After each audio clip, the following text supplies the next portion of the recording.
I'll show you how you can buy XRP with minimal fees. The platform we'll be using is going to be called Binance. It has a 0.1% trading fees, so it's one of the lowest in all of the market that's available right now. If you're wondering how to get to Binance, you can just Google, of course, binance.com/en, and then it'll redirect you onto the site immediately. Now, if you want to buy XRP, you can go to markets, and then on markets, you can see this is what the prices will look like. And you can see XRP is right there.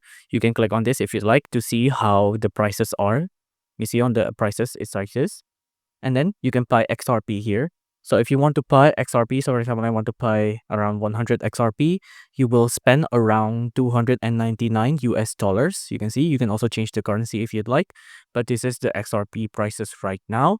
If you want to buy, you can see the writing prices is only 0.1%, so it's very low. You can tap on buy XRP now, and then you can see you can spend, and then you can receive about this much. So of course, spend around earlier is about $300, I should say. Let's round it up to $300, and you'll receive around this much. After that, click on this yellow icon here to buy XRP, as easy as that.